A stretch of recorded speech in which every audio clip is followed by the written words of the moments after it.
Welcome back to African Folklore Archives, where we explore the deep truths of our global heritage. When the image of women with shining metal coils around their necks appears, most people immediately think of a specific long neck culture. That's what we know. Yet, the culture most often referenced, where girls progressively wear brass coils to create the distinct appearance of an elongated neck, is not an African one. This tradition belongs to the Kayan people of Southeast Asia, primarily found in Myanmar and Thailand. Kayan girls begin wearing these brass coils from as young as age 5, adding new coils over the years. The reason for the practice is complex, rooted in historical beauty standards, cultural identity, and, historically, even protection. It's important to clarify that the effect is an illusion. The heavy coils push down and permanently deform the collarbones and upper rib cage, making the neck appear much longer, rather than stretching the actual neck vertebrae. It's a profound form of body modification, but it is not where we focus our attention today. Our focus, as always, is on the African continent, where the use of metal neck rings is an ancient, yet distinctly different, cultural practice. In Africa, these adornments are not generally used for progressive elongation, but rather as powerful symbols of status, identity, and commitment. One of the most recognized uses of neck rings in Africa is found among the Ndebele people of southern Africa, predominantly in South Africa and Zimbabwe. Ndebele women traditionally wear thick brass or copper rings called Idzila. The practice here is rooted in marital status and fidelity, a clear divergence from the Kayan focus on beauty and defense. Historically, once a woman married, her husband would place the Idzila rings around her neck. They served as a visible, physical sign of her marital status and her faithfulness to her husband.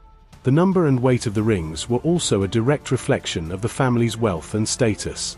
A man of means would provide his wife with more rings, making her a clear representation of his prosperity. This provided her a unique dignity within the community.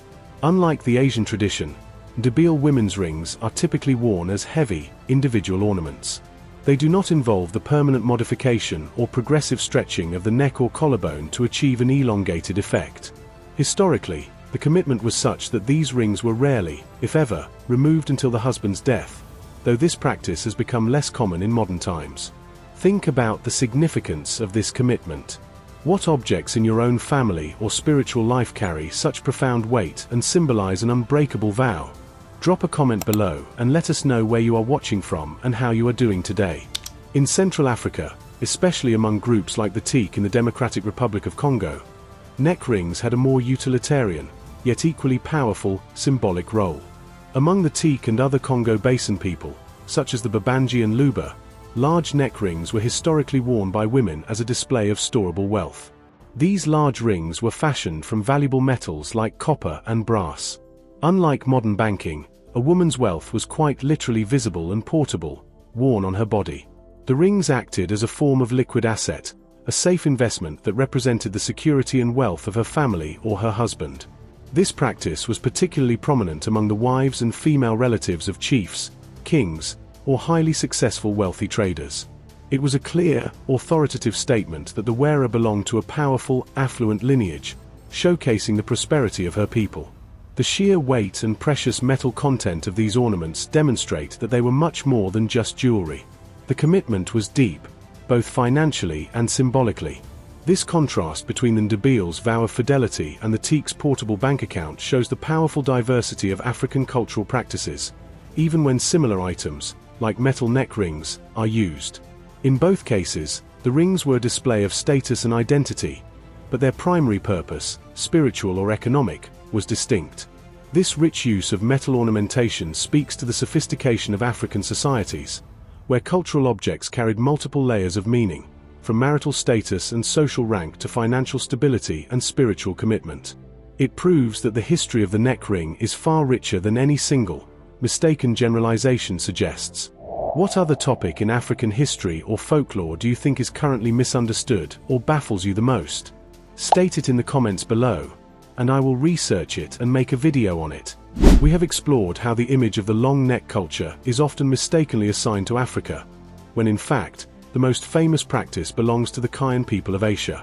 Crucially, we've learned how the authentic African traditions, such as the Ndebele's Idzila symbolizing marital faith and the Teke's rings representing portable wealth, are tied to deep-seated cultural and economic values, not permanent neck elongation. This distinction is vital for understanding the true meaning and dignity of these ancestral practices.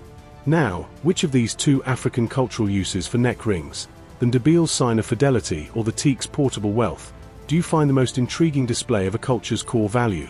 Let me know in the comments below. Use a few words to tell me why that part spoke to you.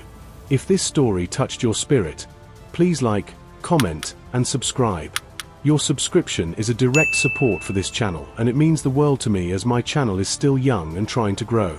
Thank you for watching, and may the wisdom of the ancestors always light your path. We'll see you next time on African Folklore Archives.